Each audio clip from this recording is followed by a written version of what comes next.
Hello students, मैं David Kumar स्वागत करता हूँ आप सभी का एड ज्ञान क्लासेस में। ये द फर्स्ट वर्ल्ड वॉर का पार्ट 4 है। और अगर आपने अभी तक पार्ट 1, 2 एंड 3 नहीं देखा है तो हमारे चैनल पर जाइए और उन्हें देख लीजिए। चलिए बात करते हैं फर्स्ट वर्ल्ड वॉर के जो मेजर एपिसोड थे, प्रमुख घटनाएं थे उनके बारे में। आपको पता है 28 जून 2014 को सर्बिया के कुछ लोगों के द्वारा ऑस्ट्रिया हंगरी के राजकुमार और उनकी पत्नी की हत्या कर दी जाती है, और उसी का बदला लेने के लिए ऑस्ट्रिया 28 जुलाई 1914 को सर्बिया के ऊपर अटैक कर देता है। एंड वहीं पर रशिया सर्बिया की मदद करने के लिए आगे आता है और फ्रांस भी सर्बिया के साथ हो लेता है। वहीं दूसरी तरफ जर्मनी वॉर डिक्लेयर कर देता है रशिया और फ्रांस के अगेंस्ट। रशिया के अगेंस्ट करता है 1 अगस्त को और 3 अगस्त को फ्रांस के अगेंस्ट। वहीं जर्मनी जब फ्रांस के अगेंस्ट लड़ रहा होता है तो ये सीधा फ्रांस पर अटैक न करके बेल्जियम के रास्ते फ्रांस पर अटैक करता है।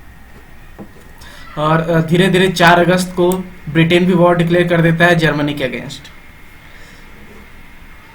इन दिस वे देखा जाए तो धीरे धीरे यूरोप की कंट्रीज और उनके कॉलोनीज भी क्या हो गई थी, इसमें इन्वॉल्व हो चुकी थी, और धीरे धीरे ये वॉर वर्ल्ड वॉर में कन्वर्ट हो चुका था। एंड जापान भी अनाउंस कर देता है जर्मनी के अगेंस्ट वॉर 23 अगस्त को।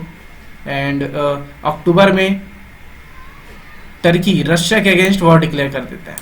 ठीक है, आपको एक बार फिर से बता दूं, Austria Hungary, Germany and Turkey एक साइड, Serbia, Russia, France, Britain and Japan एक तरफ।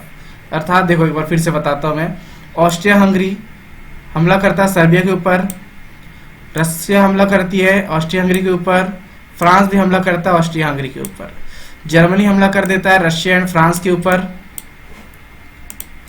रशिया एंड फ्रांस के ऊपर।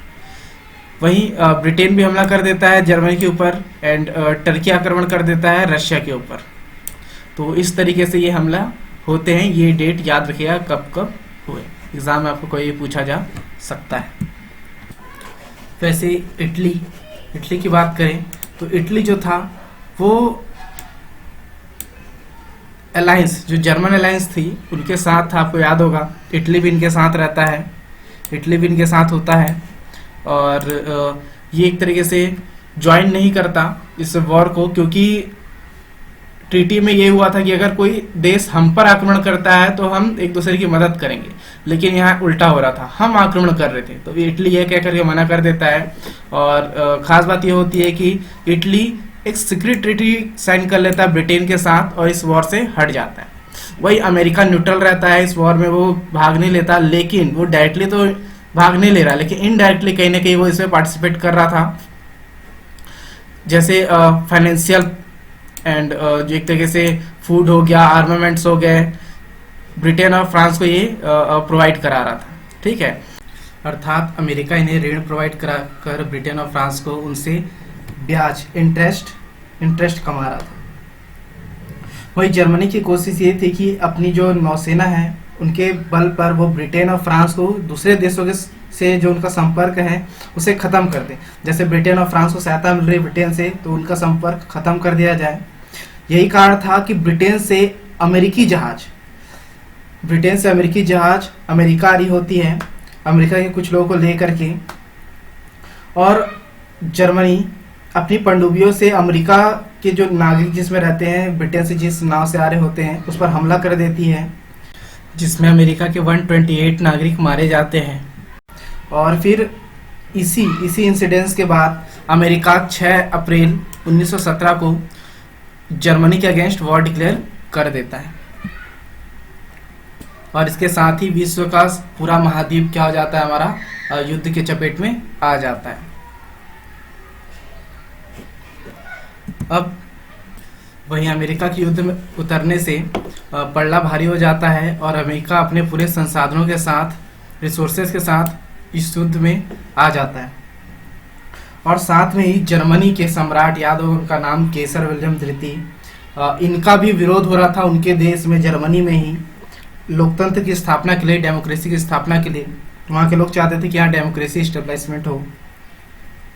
तो फाइनली अमेरिका के पहल में और जो क्रांतिकारी सरकार थी जर्मनी की, युद्ध समाप्ति के लिए कदम उठाया और फाइनली अमेरिका की पहल पर 11 नवंबर 1918, याद रखिएगा डेट, याद रखिएगा कब ख़त्म हुआ, 11 नवंबर 1918, ठीक है, 11 नवंबर 1918 को युद्ध ख़त्म कर दिया जाता है। लगभग कुछ 4.5 मतलब बोल सकते हैं 4.25 वर्ष तक ये युद्ध चलता है और लगभग 80 लाख सैनिक मारे गए इसमें, लगभग 2 करोड़ व्यक्ति तो घायल हो गए। युद्ध में कष्ट सहने के कारण बहुत सारे लोग मर भी गए। देखा जाए तो बहुत सारे सभी राष्ट्रों को मिला करके 40 मिलियन पाउंड का एक तरीके से बोला जा सकता है उनको आर्थिक हानि हुई। और जो सामाजिक स्ट्रक्चर जो हमारा था, इकोनॉमिक एंड सोशल जो डिसबैलेंस हो चुका था, उसको भी सुधारने में कई ईयर लग जाते हैं। Soldier in first world war, इनके बारे में बात करते हैं। देखिए, युद्ध शुरू होते ही सभी देशों की सरकार ज़्यादा से ज़्यादा बड़े पैमाने पर सोल्जर्स की भर्ती करने में लग जाती है। ज़्यादातर तो ज़बरदस्ती सेना में लाए गए थे और ज़्यादातर जो सोल्जर्स होते थे वो गरीब, किसान, मजदूर परिवार से आते थे और जो ऑफिसर होते थे वो बिलोंग करते थे अपर क्लास से या इलाइट क्लास से। वही एग्जाम्पल तौर पे बताते हैं, बैटल ऑफ वेडन ये जगह फ्रांस में है और यहाँ ये युद्ध चलता है, 10 मिनट तक युद्ध चलता है और इसमें जर्मनी के 2,80,000 सैनिक और फ्रांस के 3,15,000 सैनिक, इसमें 1 0 कम हो गया है। एंड सिमिलरली बैटल ऑफ सोम, ये जो सोम नामक जगह फ्रांस में है, वहाँ पर ब्रिटिश के एक दिन में 20,000 लोग मारे जाते हैं और 35,000 लोग घायल हो जाते हैं एक दिन में। और वही बात करें, जब तक बैटल ऑफ सोम चला तब तक ब्रिटेन के 4 लाख, फ्रांस के 2 लाख और जर्मनी के 6 लाख जो सोल्जर थे मारे जा चुके थे, ठीक है।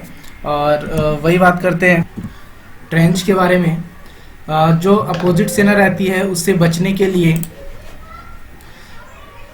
सेना लंबा लंबा ट्रेंच खोद कर रहा करते थे। एक गड्ढे जैसा होता है, आपने कई बार पिक्चर में देखा होगा, ठीक है, उसी में रहा करते थे।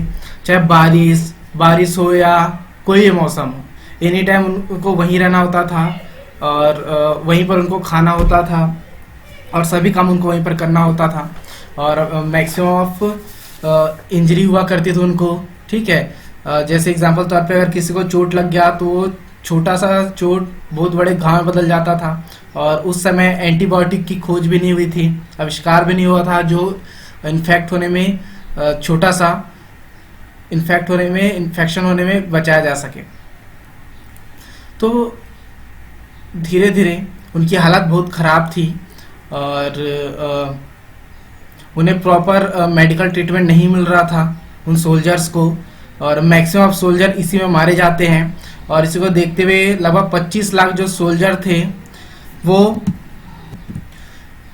जर्मनी के द्वारा कैप्चर कर लिए गए थे, ठीक है। आपको बता दें मैक्सिमम ऑफ जो कैप्चर सैनिक किए गए थे ना, प्रिजनर ऑफ वॉर, ठीक है, जिस यूज़ करते हैं जिसके लिए वर्ड प्रिजनर ऑफ वॉर। अगर किसी देश का सैनिक किसी दूसरे देश के सैनिक के सेना के हाथ में आ जाता तो उसे प्रिजनर ऑफ वॉर कहते हैं। जैसे हमारे अभिनंदन साहब, ठीक है, तमिलनाडु के रहने वाले थे, तो वो पाकिस्तान की बॉर्डर के उस तरफ चले गए थे जब उनका क्रैश हो गया था फाइटर प्लेन उस तरफ, तो वो प्रिजनर ऑफ वॉर के तहत उन्हें रखा गया था। और उस समय कुछ इतनी इंटरनेशनल ट्रीटीज भी नहीं थी और थी भी तो उनका उतना अच्छे से पालन नहीं होता था।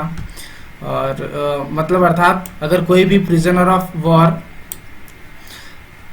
कोई सैनिक अगर किसी दूसरे देश के द्वारा पकड़ लिया जाता तो उसके साथ मानवीय व्यवहार होना चाहिए, ठीक है, और उसे उस देश को वापस सौंप देना चाहिए।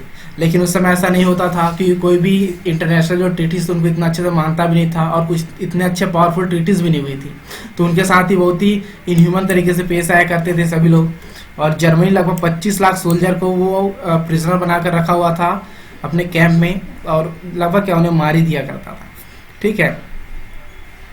ब्रिटेन फ्रांस की बात करें, ब्रिटेन फ्रांस भी लगभग 3-3 लाख कैदी अपने कैंपों में कैद कर कर रखते थे। और यही बात करते हैं हमारा युद्ध में जो युद्ध के जो बंदी होते हैं प्रिजनर ऑफ वॉर, उनकी हालत बहुत ही ख़राब थी, ठीक है, और उनको एकदम घृणा से देखा जाता था। और उनके ऊपर होने वाले छोटे से भी खर्च को फिजूल खर्च माना करते थे। ठीक है। और लगभग ब्रिटेन की ओर से लगभग 13 लाख इंडियन सोल्जर भी लड़े थे। 13 लाख इंडियन सोल्जर भी लड़े थे, और जिनको अफ्रीका, इराक और फ्रांस भेजा गया था लड़ने के लिए, जिसमें से 74,000 सैनिक मारे गए थे इंडिया के। ठीक है। वैसे उस समय इंडिया गुलाम था ब्रिटेन का, आपको पता है। तो ये हमारा अगला पॉइंट है हमारा new technique used in the first world war. ऐसे कौन कौन से जो नए टेक्निक थे, ठीक है, नए नए तकनीकें थी जिससे प्रथम विश्व युद्ध में पहली बार इस्तेमाल किया गया था, वो है मशीन गन। ठीक है, इसीलिए बहुत ही ज़्यादा इसमें लोग मारे गए, इंजर्ड हुए। मशीन गन, कैनन, तोपे, tank, submarine, poisonous gas, railway trains, airplanes. ठीक है, इन सब का यूज़ हुआ था इसमें।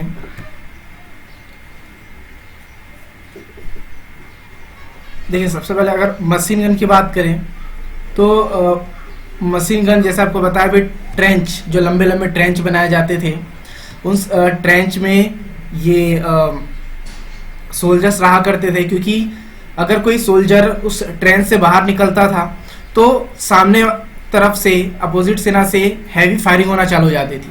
तो इससे तो सैनिक का मरना तय था, इसलिए वो एनी टाइम क्या रहते थे, ट्रेंच में ही रहा करते थे। और बहुत ही घातक हथियार था, कुछ ही समय मैक्सिमम ऑफ गोलियां चलाई जा सकती थी। वही टैंक की बात करें, इस युद्ध में भारी मात्रा में तोपों का भी इस्तेमाल किया गया था, और लगभग 50 से 60 गोले प्रति मिनट दागे जा सकते थे, 50 से 60 मिनट। ठीक है। और आपको बता दूं, जर्मनी की जो तोपें थे लगभग 80 माइल तक का क्या करती थी, कवर करती थी वो एरिया को, और लगभग एक निश्चित दूरी तक वो उड़ा दिया करती, चाहे ट्रेंच हो या कोई भी जगह हो, उसे पूरा तरीके से ख़त्म कर दिया करती थी। तो जो तोपों से जो प्रतिद्वंदी सैनिकों और उनके हथियारों, उपकरणों और ट्रेंचों को एक साथ नुकसान पहुंचाया जा सकता था भारी मात्रा में। और वही टैंक की बात करते हैं, लगभग 1899 में ब्रिटेन में मशीन गन और ब्लेड प्रूफ स्टील के आवरण से ढके युद्ध मोटर कार का विकास हुआ। ठीक है, ये भी एक मोटर कार के जैसा ही है टैंक, और ये मशीन गन और मशीन गन से बचने के लिए बनाया गया था। और इसमें पहियों की जगह लगे हुए थे चैन के ट्रैक लगाकर इसे कीचड़, उबड़ खाड़ खाइयों सभी में चलाया जा सकता था। ठीक है, इस तरीके से टैंक का आविष्कार हुआ था। और वही बात करते हैं, आपको बता दें, किसी भी युद्ध को जीतने के लिए पानी, समुद्र वाला एक पार्ट बहुत इंपॉर्टेंट हो जाता है घेरने के लिए। तो सबमरीन जर्मनी ने समुद्र सतह के नीचे छुपकर चलने वाली यू बोट्स, पनडुब्बी का निर्माण किया, और प्रथम विश्व युद्ध के दौरान ब्रिटेन के लगभग 50% व्यापारिक जहाज जर्मन यू बोट के द्वारा मार दिए गए थे, सोच लीजिए। ठीक है, ये और जो आपको मैंने बताया था, जो ब्रिटेन से एक शिप लेकर गई थी अमेरिकी नागरिकों को अमेरिका, उनको भी शिप को भी ख़त्म करने का, तोड़ने का काम करता है कौन, हमारे सबमरीन जर्मनी की। ये भी अगर निर्णायक मोड़ साबित होता है। और वही बात करते हैं पॉइजनस गैस, और ये बहुत ही ख़तरनाक था, क्योंकि सांस लेना तो उतना ही इम्पोर्टेंट है जितना खाने से भी ज़्यादा इम्पोर्टेंट है सांस लेना। और ये पॉइजनस गैस बहुत ही खतरनाक साबित हुआ। देखिए, जैसे इसमें देख लीजिए मशीन गन क्या यूज़ कर रहे हैं, और ये देखिए मशीन गन, ये हमारे तोपों का, ये हमारे टैंक, इनका यूज़ हुआ है। और ये देखिए सबमरीन, ये पॉइजनस गैस का यूज़ हो रहा है, और प्लेन के द्वारा भी पॉइजनस गैस गिराए जाते थे। और रेलवे का भी उपयोग बहुत अच्छे तरीके से हुआ था। और ये देखिए जर्मनी की जो सेना थी, उन्होंने ब्रिटेन के टैंकों को कब्जे में ले लिए थे। ये है हमारा। और अगर ट्रेंच की बात करें, देखो ट्रेंच का हालात कैसे थे, सैनिकों को वहीं रहना पड़ता था, और डॉक्टर भी उन्हें वहीं पर आकर देखा करते थे। उतनी ज़्यादा मेडिकल फैसिलिटीज़ नहीं मिला करती थी उन्हें वहाँ पर। ये देखिए ट्रेंच में लगातार इन्हें ऐसे ही पोजीशन में रहना पड़ता था कई घंटों तक, और लगभग 4-4.5 साल तक चला है। कैसे रहे होंगे वो वहाँ। देखिए पॉइजनस गैस को लेकर की बात करें, कौन कौन यूज़ किया था, जर्मनी ने यूज़ किया था, ठीक है, अगेंस्ट फ्रांस के। और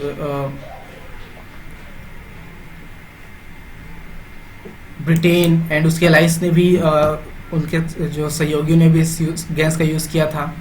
देखिए किस किस गैस का यूज़ हुआ था, कब कब। 1914 में पहली बार यूज़ हुआ था टीयर गैस का, और